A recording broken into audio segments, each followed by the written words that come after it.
that for us, if the fundamentals are weak, the exchange rate will expose. However, it is warped knowledge. Something. I did my only. Please, I only speak English. I don't my speak only level of economics is SHS, and even that for the WASI, I think I got a B- or whatever the rating was. At least better than junk status. One noble Crosby Annan also in the studio. Say Crosby, how are we doing? Why are you consoling yourself? Please, the week has just started, okay? The week has just started. I would love to maintain my friendships until December 7th. I beg you. Some of these friendships are near and dear to me. In other parts of the world, 1 + 1 is 2. But if you come to Ghana, 1 + 1, it depends on where you're coming from. I mean, it's 2 or more. It's the way of our politics. Yeah. I mean, we're very interesting people. How many days until the big day? And by big day, I mean December 7th. Are we on day 12 days to go or so? Maybe. Thereabouts. Well, we'll be reminding you the countdown is, of course, on. This is your election command center. So, of course, we'll be serving it to you hot, giving you all that you need before, during, and after elections 2024. We'll be getting into the news review right about now. Myself, Sixtus, and Crosby, we have some papers in front of us, and we'll run through the headlines, get into the details. The Supreme newspaper this morning has this to say. Leaked document exposes Mahama as he plans to sell Ghana's oil to Russian oligarchs. Okay, that's on the front page. They published the documents.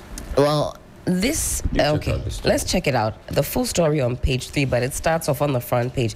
Allegations have emerged against John Dramani Mahama, flag bearer of the opposition National Democratic Congress, NDC, that exceeds a scandal. That's the wording. Document intercepted by this paper has indicated in his desperation to win the 2024 elections, John Mahama signed an MOU with some Russian oligarchs, and they put some names in there: Dmitry Kodovuk and Alexei Vasiliev, in exchange for interference in our electioneering process. This is a very serious allegation. Sixtus, that document not attached. The story very short. Not at all. A document that has been intercepted, not attached to the story. Quite strange. I mean, the media is always in a rush to publish such documents. Yeah, if you have intercepted a document, you want to put it out to corroborate your story. That's right. You don't just write some headline and put some serious allegations out there, and then the rest of us are supposed to run with it. That's right. I mean, we have gone past those days. Well, Sixtus, funny you should say we have gone past those days. Today we're putting misinformation and disinformation front and center, because as we get closer to December 7th, we are chancing upon some very worrying publications, reports, and so on and so forth. Certainly not new to our political climate, but something that we have to crack down on, because some of the things I've been hearing, seeing, citing, Crosby, I'm sure you've seen them as well. I mean, all kinds of wild, ridiculous things going on. Talking about it with Sixtus just before we entered the studio, and is very reckless. Sometimes even I think Crosby, that's exactly the word. Very reckless. Extremely reckless. I mean, he has his audience, so he has people. Lying in confidence. He's talking to people. Crosby, who are you referring to? Yeah. In fact, now there are two of such persons whose videos have gone viral, and you might think to yourself, is somebody going to really listen to this, pay attention? Yes. And yes, certainly. It's the same question I was asking Crosby off air. I mean, we have a plurality of the media, right? Right. So the fact that you are sitting in one corner, recklessly spewing out all sorts of dis and misinformation, I mean, the listener will eventually tune to another network and hear something else. Okay? So it's not like in days gone by where if the military, for instance, wanted to do a coup, all they had to do was go to GBC, go to your state broadcaster, and take over, go and hijack whichever presenter is there and technician is there, put the gun to the person's head and say, move, my friend, move. Commander, sit here, announce. No. Those if you days come are and you gone. need somebody like Dela like this, the whole operation upside down. You spoil the whole. You spoil everything, finish. All right, well, that is one that we're certainly discussing this morning. It's going to be interesting, so do stick with us. Also, on the front page of the Supreme newspaper, Asian African Consortium assures investors of sustainable rice production and food security. And political parties commit to fighting HIV/AIDS as they enter social contract with Garnet. Jospon Group, Uasin Gishu County to boost sanitation services in Kenya. Okay, very interesting, this one. Unlike Mahama, Bawumia respects voters. Coca. The Daily Statesman, IMF to approve some $360 million disbursement in December. That sounds like good news to me. Some of you are quite curious about, the timing of the release of these funds. You say, hey, December, cash out. NPP are better managers of the economy. And it says facts and data. And there's somebody pictured here, but the ink didn't really define the face too well. Can you make out who this is? I'm not too sure who. Which of them? Just up here. Looks familiar, but I don't know who is depicted there. Daily Statesman, don't do that. Unprecedented boost for rail sector. Kufuor commissions some 97.7 kilometers Tema in Pakadan railway line.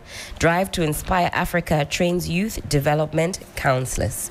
Gentlemen, over to you. I'll take you to the front page of the Today newspaper. It says Truth and Enlightenment. The big story, Chas validate Mahama's plan to improve and sustain free senior high school, a park. There's also Anglo Gold Ashanti presents looted artifacts to Otumfo. The stories on page 7. There's one Pentra CEO wins award and one Emmanuel Kofi Duku as Member of Parliament for Commander Edna Iguafo constituency. There's a story that has caught my attention in the paper. It says court to rule on JB Dankwa Adu's murder case on December 4 from 2016. Now we're looking at December 4. We'll see what will happen. The front page of the news center says IGP and police commanders worship with churches to promote peaceful elections. The story is on pages 6 and 7. NDC to privatize health services, page 2. Chamber of Mines producing members paid 11.6 billion cedis to government in 2023. And Bupeura Jinapol II elected as Vice President of the National House of Chiefs. Voters should reject fear-mongering campaign messages. That's coming from Coca. The front page of the Ghanaian Publisher newspaper. Data show NPP are better managers of the economy. That's coming from Razak Kojo Opoku. Okay, so that's who's pictured here. Okay, in the front page of the Daily Statesman. All right. The big story on the front page of the Ghanaian Publisher. Toshi rallies women for Bawumia, urges Ablekuma West to retain Ursula. Kenya falls on Jospon Group to tackle sanitation challenges. Bupeura is Vice President of the National House of Chiefs. AUCC set for presidential charter. Graduates 462. Wait, has Razak left Hassan Ayarga? Oh, he has? Because lately all his articles are for the NPP and not the he was with Hassan Ayarga. No. Okay. Are you done? I am done. A custodian newspaper, fearless, fair, and reliable. Front page, banner headline: ensuring security ahead of 2024 polls. IGP, police chiefs worship with churches, and it comes with the picture of the Inspector General of Police. And this is a bishop of the Methodist Church. I don't know which, but the story is on page 8. And but I've always admired this uniform. You see the police uniform. This the IGPC, all the decorations, all the. It means that he's really. Abobra. I mean, I understand he entered the service as a very low-ranking officer. Yes. He has grown to become the IGP. So yes, the man has worked for Ghana. Yeah. So when you see all the decorations, it is the rest all the that's flags what we're talking about. And all the what? The rest. The rest. Okay. IGP, good morning. Good morning. Good morning. Thank you for assuring us that there won't be needless beatings and unwarranted arrests. The police say you would do mercilessly with anybody who wants to get in trouble. It's a foment. If you are standing innocently in the queue, they won't don't do you anything. Okay. Vote peacefully. Be like, when you finish voting, you be like, Because let's hear you. Go home small and then come back. Come back later. Come and observe the council. Don't do anything. But if you want to do thing, they'll do things. But some say they won't go home. They want to stand and see. Okay, so Razak, he's left APC. And rejoined the NPP. Now works at the NLA. Okay, so Sixtus, hopefully that clarifies that his position there is head of comms. Okay. Head of comms. Razak, yes. Razak. Some clarification for you there. Razak, good morning. NLA is doing well. Baumia opens Wale Wale watermelon factory. One factory. Let me read that story for you. Wait, let me read it for you. It is here. Vice President and presidential candidate of the governing NPP, Dr. Mahamudu Baumia, has commissioned the Wale Wale watermelon processing factory in the northeast region as part of his campaign tour of the area. The factory, whose construction began in 2019 under the One District One Factory program, is expected to provide at least 400 direct jobs and thousands more for others in the value chain. This development is a testament to the governing MPP's commitment to delivering on its promises to the people of Ghana. Well, that part is an editorial. The party has a long and enviable record of implementing policies and projects that benefit all Ghanaians regardless of their political or affiliations. Well, the news is that finally, Wale Wale people, they have received their share of the One District, One Factory. When is the commissioning set to happen? Iduamo. Okay. Commissioned. Has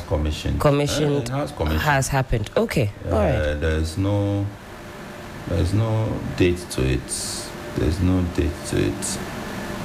But Iduam, let's clap. Akufo-Addo commissions 447 million railway line, and that is talking about the Tema and Pakadan line, right? Yes. I think it's a season of commissionings. I have to commission everything. I don't know what impact these 11th hour commissionings have. Maybe on elections. You see that the government has worked for you. On party fortunes. But people see it in various ways. I mean, it may have an effect on elections. But even if they don't do it, if the next government comes and the next government does it, it goes into the books of the next government that we opened it. So the next government could use it as part of his campaign going forward. So what effects it has. Interesting you should mention that, actually, Crosby, because I've seen on some parts of social media that people sometimes feel, I think some of the words I've seen is people feel insulted.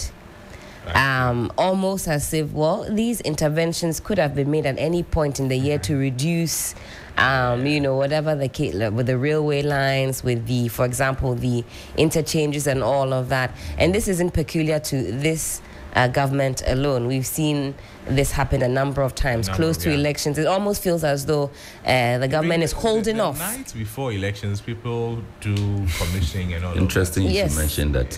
Even the by-elections. I was dealing with one of the party. I see those guys communication directors. I mean, those responsible for assignment, deployment to the media houses. The person was telling me that, we still have 2 weeks to go. I said, no, you have 1 week to go. Because in the last week, we know you. He said, no, I have no idea what will happen on the 6th of December. Well, time check. It is some 40 minutes to the top of the hour. We'll go on a very quick break very shortly, but I'll tell you what to expect this morning on 3FM Sunrise. We'll be talking about Ghanaian students on scholarship in Cuba. This won't be the first time that we're turning the spotlight on students studying in Cuba. Some or many left to their own devices. What is going on in Cuba and why is government failing to act? We'll zoom into that. We'll also be looking at December 2024, of course, as the parties round up their campaigns. We'll be finding out exactly what last-minute goodies, interventions, and strategies, well, if they're open to telling us that the parties will be deploying to capture seats and, of course, capture the presidency. And we'll also be talking about this issue of infested rice, best before versus expired, and all the other issues that have come along with that particular issue.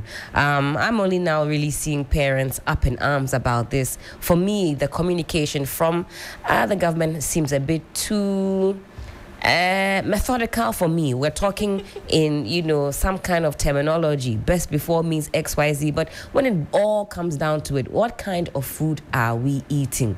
What kind of food are we eating? The government is mandated, in fact, as per the Constitution, to make sure you and I don't eat infested rice. And if that happens, what are the consequences? Do stick with us. I see the phone lines blinking. It's not just quite time just yet. We'll go on a quick break. Of course, at some point in the show, you too can have your say. It's a good day to have a good day. Don't go too far. We'll go on this quick break and we will return shortly.